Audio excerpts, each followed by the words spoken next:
Hey everybody, I'm back and back to business as usual. So last week I showed you my vacation footage. I'm back from that vacation. And it's time to get back to a request that was made of me. T. Coon, the Unusual Wordsmith III, if anyone remembers, made a request that I talk about specific presidents. Now just before I left I talked about James Monroe, one of the presidents that she requested of me.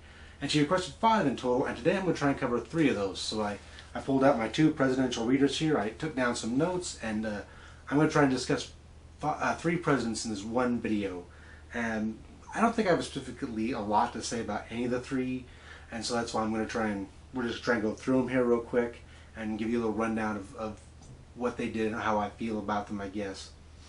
Now the first one she requested, well the second one technically, James Monroe's first, second one, was Martin Van Buren. Now people don't know, Martin Van Buren was elected in 1836 to be the 8th President of the United States. I'm getting my numbers right because somebody pointed out I said Monroe was the 4th, he was the 5th. So today I'm getting them right. He was the 8th President of the United States in 1836. And he was the political mastermind behind Andrew Jackson's rise to power. He took the New York delegates and really threw them in behind Jackson's New Democrats and helped make Andrew Jackson president by getting them northern votes. And Jackson was largely a southern man, and so the little magician, the sly fox, there was lots of sort of pejorative, somewhat pejorative nicknames for Martin Van Buren.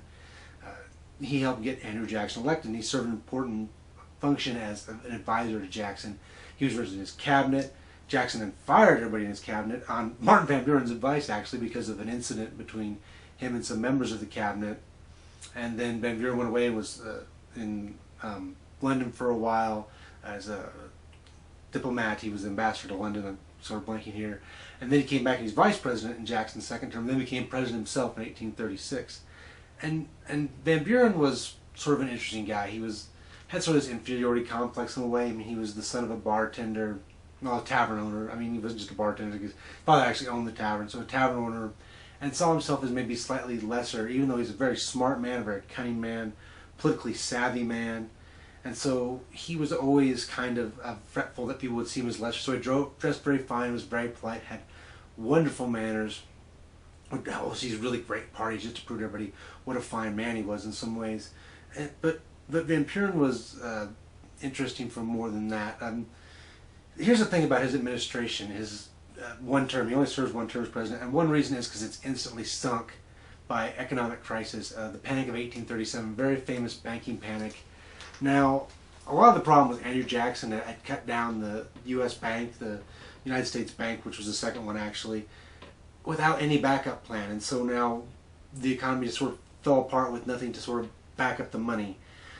We discovered over history when you do that, when you have nothing to back up your money and your investments and things, that you have to tend to have really bad falls, and that's what happened here. And actually what Martin Van Buren proposes, because a lot of people will say, well, put back a bank in the United States, put another bank in. And he says, no, let's set up an independent treasury. And that's just how we got the Treasury Department. So Martin Van Buren actually set up the Treasury Department. And he actually sort of, remember, this is very early in his term, right? So he's elected in 36, takes over in 37. But so he manages to slowly resurrect his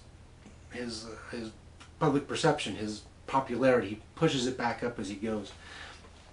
And he really is battling with them further and further, because we're heading towards a civil war at this point. He's battling more and more with the contentious issues in the South and the North. And he's trying to take a nice middle ground, but he's having a really hard time doing that. And of course the Amistad case, for those who've seen that film, that takes place during this time, makes Van Buren look bad in the eyes of the North and the South somehow. He really struggles to balance that out. And then on top of all this, in 1839, there's the second economic crisis. It's smaller than 37. There's another small economic crisis at the end of the year, and that leads you to the campaign year of 1840, which, of course, then he's defeated because the economy continues to be very rough, and that determines a lot of presidents, let's be very honest. And honestly, there's some likable things about Van Buren, but he's a crafty politician. He's a smart guy. He's kind of a self-made man. But honestly, he's still Jackson's supporter. He's just a Democrat. I mean, there's really nothing unique to say about Van Buren as a president. He suffered from an economic crisis. He did what he could. Actually, one of the more interesting things about Van Buren is after he's president in 1848, he runs again as a free soiler. Now, free soilers are the forerunners to the Republicans, and so they're very anti-slave. And so he actually ran as their candidate in 1848. And what that did was it sunk the Democrats' hopes of defeating the Whigs. Zach Taylor, whom we'll talk about next, actually won that presidency because Van Buren won and cut out some of the Democratic votes because he was known as a Democrat. Since Van Buren had that reputation, the Free Soilers hadn't run yet to this point. Democrats in the North voted for Van Buren and really cut down their chances of winning the presidency. And so it was kind of revenge because the Democrats kind of shunned him after his unpopular 4-year term, and so he's like, now I'm going to keep the presidency from you for this one election. So our next president up today is Zachary Taylor. Now Zachary Taylor is an interesting case. He was elected in 1848, just as the very tense moments of the Civil War were starting to build up. The North and South were really starting to divide. We get the Compromise of 1850, which sort of staved some things off, but things were very contentious. And Zachary Taylor was a Southerner. He was from the South. He was actually related to the Lees and the Mathesons of Virginia. His family had been from Virginia. His father had fought in the Revolutionary War, but they moved to Louisville, Kentucky. So he was actually from around the Louisville, Kentucky area, despite being this Virginia dynasty sort of person. And he went to the military. Zachary Taylor was a military man. He wasn't a politician. He was a general, known as all rough and ready because he tended to wear kind of sloppy civilian clothes and was really out amongst his men, was kind of a commoner. But his men loved him and fought tooth and nail for him. He famously won a battle where it was 4-to-1 odds in the Mexican-American War. He was down 4-to-1 odds, and he famously won this battle just by really rallying his men and fighting back very hard in a battle they really should have lost. But he got the victory because he was a very inspiring leader for his men. And then when he became president, he's not any different. He's the same guy, right? He's the same rough and ready sort of general, very independent of mind, and he's a Southerner. So Southerners expected him to come out and really support slavery, really push for the more expansion of slavery. But he really wasn't all that big into expanding slavery. Even though he was into defending it where it existed, he said, no, let the states, let self-determination, Stephen Douglas's concept of self-determination, sort that out. And Southerners felt betrayed. But of course, in being a slave owner, in fact, he owned like 300 slaves, was what he claimed. Northerners weren't a big fan of Zachary Taylor either, so he found himself sort of in this middle lone ground where nobody else stood. And then he died. Zachary Taylor died just about 1.5 years into his term. There's the story about he was feeling ill. He drank some bad milk and ate some fresh fruits and vegetables, and then he got extremely ill and he passed away in his mid-60s. And honestly, it saves the Union for a period because everybody's in mourning, and rather than let contentions flare up, the Compromise of 1850 sort of works because people are sort of in mourning over the death of this guy that nobody really liked as president. It's sort of this strange situation. It's sort of the encapsulating point about Zachary Taylor. It's his death temporarily saves the Union. It doesn't until 1868, Abraham Lincoln's elected, and then it all falls apart. But yeah, his death in 1850 sort of staved off the Civil War for a period of time because we were all mourning over the death of a president. Last but not least, today we have Chester A. Arthur. Chester A. Arthur was vice president under James A. Garfield. They were elected together in 1884. Chester A. Arthur is kind of an interesting character. He was from Vermont originally, but he moved to New York and he was associated with New York politics. Well, in this Gilded Age, this is the Gilded Age, this is the late 19th century, he is associated heavily with the corruption that came with the Gilded Age, Tammany Hall, and all that sort of political graft that was in that period. He was the head of the New York Port Authority, which was considered the most lucrative and easily corruptible position in all of the United States. In fact, he was fired by the former president, Rutherford B. Hayes, because of the corruption taking place. Now, there's not a lot of proof that Arthur actually participated in any of the corruption. In fact, it looks like he might not have. He took his kickbacks, but he didn't really do anything specifically illegal in the period. But he didn't discourage anybody else from doing it. So he just accepted the corruption as it was and did very well in the spoils system. So Arthur is this New York political machine. Roscoe Conkling, the famous New York senator from the period, really propped up Arthur, liked him. And so he gets him the vice presidential nomination in this election in 1880. In 1880, James A. Garfield and Chester A. Arthur win the presidency.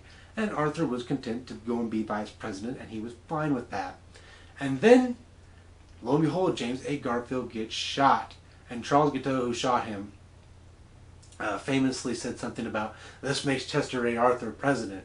And Arthur was embarrassed. Like, he was like, I didn't want somebody to go shoot Garfield to make me president. In fact, he didn't really want to be president. Garfield lingered for a number of months after he was shot, and Arthur was really hoping he survived so people wouldn't think he had conspired to kill the president to become president himself. But lo and behold, James A. Garfield did pass away, and Chester A. Arthur became president in 1881. So what does Arthur do as president now? Now, he started out his career as actually an idealistic civil rights lawyer, a guy who went through the amendments of the Constitution and defended those rights. And so he kind of went back to his roots.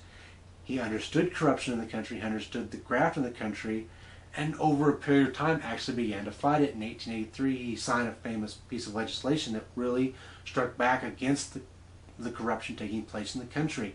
Yeah, Arthur sort of recast himself as president. He actually became pretty popular. Like, when he first comes in, everybody's really skeptical of this guy. He said he shot Garfield for Arthur. He's a corrupt guy. Everybody knows he's part of the political system. And then he turns around and he's much different. He's very much against the corruption, actually works against it. So that seems like a total reversal in personality. Like, how did this come to be? Well, it just turned out that's who Chester A. Arthur was. It's just that he was willing to work within a system. And the corrupt system was the one he had to work in before. And now as president, he could work beyond that.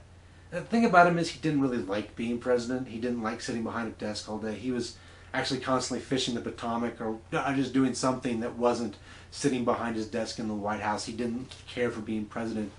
But at the same time, he was very popular. So when the election of 1884 came around, there were a lot of Republicans who wanted him to run, and he considered it, but the problem was he was ill. He had Bright's disease, which, for those who don't know what Bright's disease is, it's a pretty fairly bad congenital illness that eventually does take a person's life, especially in this era. And he would end up dying in 1886, but of course after he was out of office. But that's the reason he couldn't run again in 1884. And the funny thing is, he was probably popular enough to win.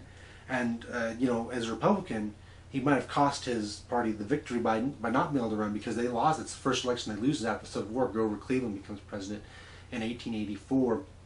So yeah, here's Chester A. Arthur, this interesting guy from a corrupt background who becomes an anti-corruption president and probably had a good chance to win another term, but his passing away, sort of his illness and eventually passing, sort of prevented that. So there you go. There are my thoughts on Chester A. Arthur, and I hope that gives you a little historical perspective.